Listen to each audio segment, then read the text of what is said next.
Oh, and it's in.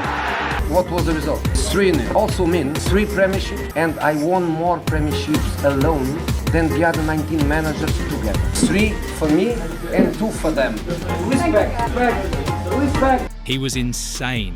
That is what Ricardo Carvalho said about José Mourinho back in 2005. Not just difficult, not just demanding, insane. This came from one of Mourinho's own soldiers, a man who followed him from Porto to Chelsea, a defender who won trophies by his side.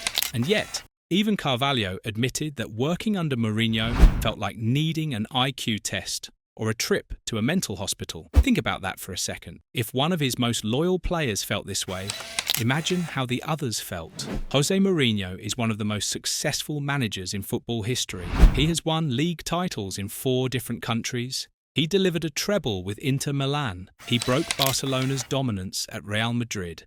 But behind every trophy, there is a trail of broken relationships. Paul Pogba called him a nightmare. Iker Casillas cried himself to sleep. Luke Shaw described it as the worst years of his life. Samuel Eto'o mocked him on live television. These are not nobodies. These are World Cup winners, Champions League legends, and international superstars. And they all have one thing in common. They hate José Mourinho. Not dislike, hate. The question is why? What did Mourinho do that turned admiration into bitterness? What turned respect into resentment? The answer lies in his style of management. Mourinho does not just coach football, he wages psychological war. He creates conflict to test loyalty. He builds a fortress and forces you to choose a side.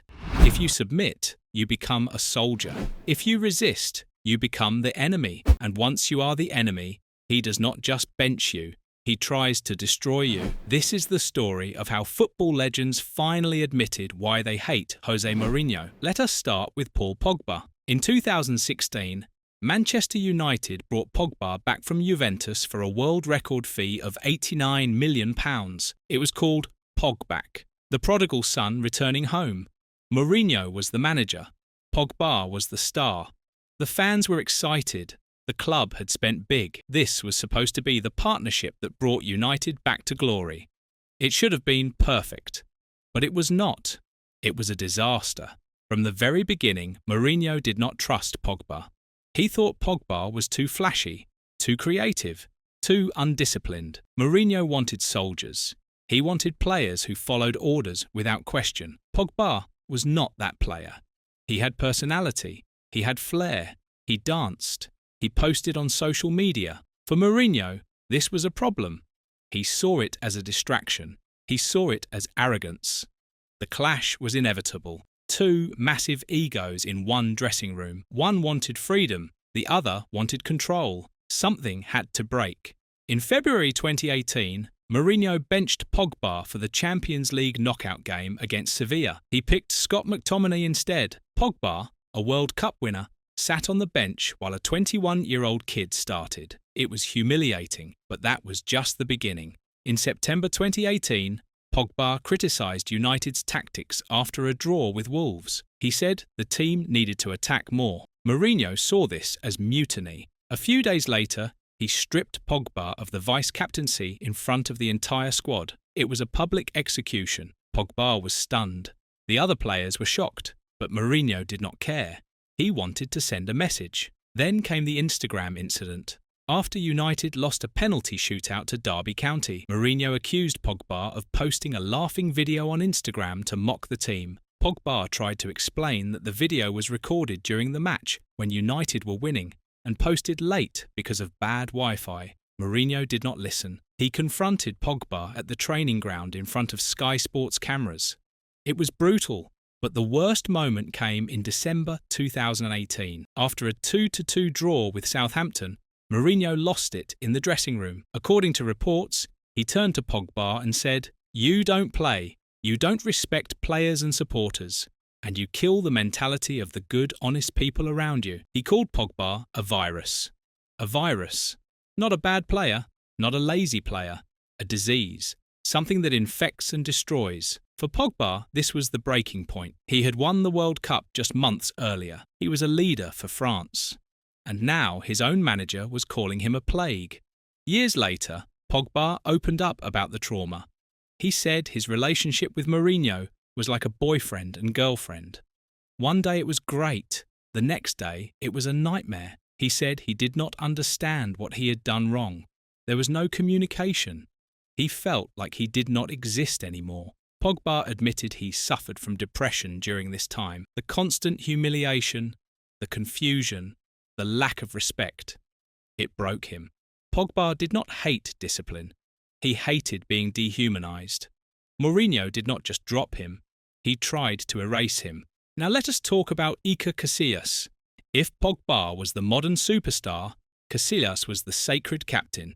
He was San Iker, the saint of Real Madrid. He had won 3 Champions Leagues and a World Cup. He was the face of Spanish football. He had captained Spain to their greatest ever era. Euro 2008, World Cup 2010, Euro 2012. He was untouchable, or so everyone thought. He was loved by everyone except José Mourinho. When Mourinho arrived at Real Madrid in 2010, he saw Casillas as a threat. Casillas was too powerful, too connected, too institutional. He had been at the club since he was a child. The fans worshipped him. The board protected him. The media adored him. For a manager who demanded absolute loyalty, this was unacceptable. Mourinho needed total control, so he decided to destroy Casillas. Not just bench him, destroy him. Mourinho became obsessed with the idea that someone in the dressing room was leaking information to the press. He blamed Casillas. Why? Because Casillas' partner, Sara Carbonero, was a journalist. Mourinho started calling Casillas the mole. In Spanish, they called him Topo, a mix of topo, which means mole, and portero, which means goalkeeper. The accusation spread. Fans started booing Casillas. Teammates turned on him. Casillas was heartbroken. He said, "I got blamed for something I didn't do. I shut up more than I should have." But the real crime came in 2012.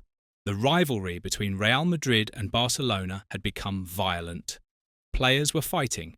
Mourinho had poked Tito Vilanova in the eye. It was chaos. Casillas, worried about the Spanish national team, called Xavi and Carles Puyol from Barcelona to make peace. He wanted to calm things down. He wanted to protect Spain. Mourinho saw this as treason. To him, Casillas had begged forgiveness from the enemy. He had broken the siege. From that moment on, Mourinho stopped speaking to Casillas. He benched him for Antonio Adan, a reserve keeper who was nowhere near Casillas' level. When Casillas got injured, Mourinho signed Diego Lopez. Even after Casillas recovered, Mourinho refused to play him. The captain of Real Madrid sat on the bench for months. Casillas said, "I cried, I suffered, I didn't sleep well, I felt like the plague." Eventually, Casillas left Real Madrid. There was no farewell ceremony, no celebration. He left quietly, in tears. When Casillas had a heart attack in 2019, Mourinho called him. Casillas appreciated the gesture, but the damage was done. Mourinho had branded him a traitor for trying to be a good human being. Casillas did not hate Mourinho for his tactics. He hated him for turning loyalty into treason. Then there is Luke Shaw. If Pogba and Casillas were battles of ego, Luke Shaw was something darker. Shaw was not a rival. He was a victim. In 2015, Shaw suffered a double leg fracture. It was a career-threatening injury. He spent months recovering. When he finally returned, Mourinho was waiting, and Mourinho did not support him. He humiliated him. Mourinho called Shaw fat. He called him lazy. He called him unprofessional. But the worst moment came in April 2017. Shaw had just come off the bench and played well in a draw with Everton. After the match, Mourinho was asked about Shaw's performance. Instead of praising him, Mourinho said, "He had a good performance, but it was his body with my brain. He was in front of me, and I was making every decision for him. He needs to change his football brain, his body with my brain." Mourinho reduced Shaw to a puppet, a meat suit that only worked when Mourinho controlled it. It was dehumanising. Mourinho also compared Shaw to other left-backs, saying, "He is a long way behind. He criticised him constantly. Shaw stayed silent. He tried to win Mourinho over. He trained harder. He followed every instruction, but nothing worked. Shaw later said, "I don't think you realise the 2 or 3 years I had with him and how bad it was. He didn't like me. No matter what I did, it never worked out." Even after Mourinho left United, the attacks continued. During Euro 2020, Mourinho worked as a pundit for TalkSport. He criticised Shaw's corners, calling them dramatically bad. Shaw finally snapped. He said, "He continuously talks about me, which I find quite strange. Even some of the lads have said, 'What's his problem with you?' Clearly, I am in his head a lot." Shaw admitted that those years were the worst of his life. But he got his revenge. Under Erik ten Hag, Shaw proved his intelligence by playing centre-back, a position that requires immense tactical awareness. He proved Mourinho wrong. Shaw did not hate Mourinho for being tough.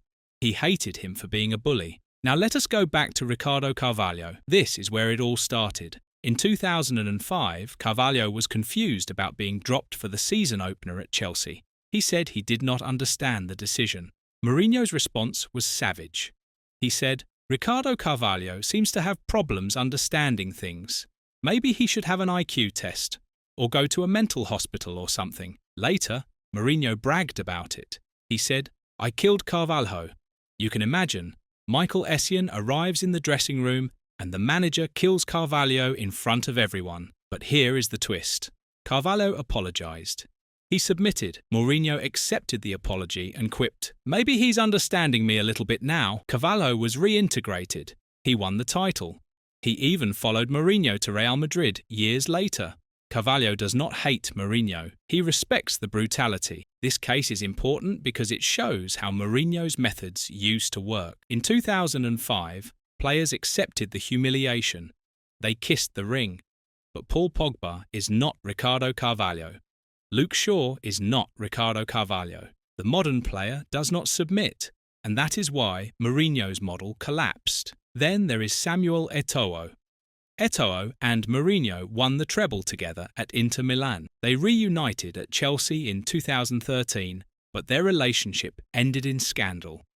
In February 2014, a French broadcaster aired a secretly recorded conversation. Mourinho was caught on tape mocking Eto'o at a sponsor event. He was talking to a Swiss businessman. He thought it was private. It was not. Mourinho said, "The problem with Chelsea is we lack a scorer. I have one, but he's 32, maybe 35, who knows?" It was a joke about Eto'o's age, but it was also a stereotype.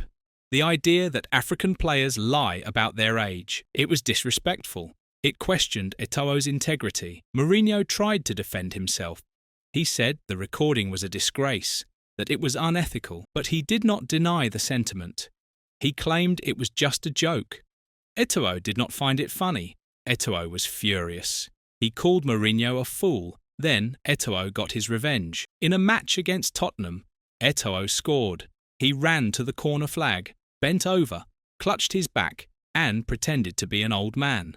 It was a sarcastic celebration aimed directly at Mourinho. The whole world saw it. Eto'o left Chelsea at the end of the season. He later said, "It is not because a fool called me an old man that you must believe it." This was not about tactics. This was about broken trust. Mourinho mocked his own player behind his back, and Eto'o made sure the world knew. Mourinho's list of enemies goes beyond these 5. At Real Madrid, he told winger Pedro Leon, "Even if the Real Madrid plane crashes and you are the only one who survives, you will not play next week. That is not tough love. That is cruelty." At Chelsea, he sold Kevin De Bruyne and Mohamed Salah, calling them impatient kids who could not wait. John Obi Mikel later revealed that Mourinho once berated Salah so badly at halftime that Salah cried. Mourinho then subbed him off. De Bruyne described Mourinho as a wall, a block to his career. Both went on to become world-class players elsewhere. At every club, Mourinho burns relationships. At Real Madrid, it was Casillas and Pedro Leon. At Chelsea, it was De Bruyne, Salah and Eto'o. At Manchester United, it was Pogba and Shaw. His cycle is always the same: confront, humiliate, destroy, then leave in flames. In September 2025, José Mourinho returned to Benfica, the club where his career began 25 years earlier. It was an emotional homecoming, full circle, a chance to rebuild his legacy, but the trail he leaves behind is not one of pride, it is one of pain. Recently, in a Champions League match between Benfica and Napoli, Mourinho faced Scott McTominay, a former player he once called "my boy." After the game, Mourinho complained that McTominay did not give him his shirt. He said, "The least he could have done was give me his shirt. I put Paul Pogba on the bench because of him." Even now, 7 years later, Mourinho uses his loyalty to McTominay as a weapon against Pogba. He cannot let it go. José Mourinho is one of the most successful managers in football history. That is a fact. But success is not the whole story. Mourinho's need to dominate and divide has left him alienated. Players did not hate his tactics. They hated his cruelty. From virus to mole to brainless, Mourinho's insults were never about football. They were about identity. He did not just criticise performances. He attacked character, intelligence, and dignity. In a world where players have voices, brands, and self-respect, his medieval model collapsed. The modern athlete will not kiss the ring. And Mourinho never learned to adapt. He returns to Benfica in 2025, back where it all started. But the legends he worked with did not just walk away. They ran, and they never looked back.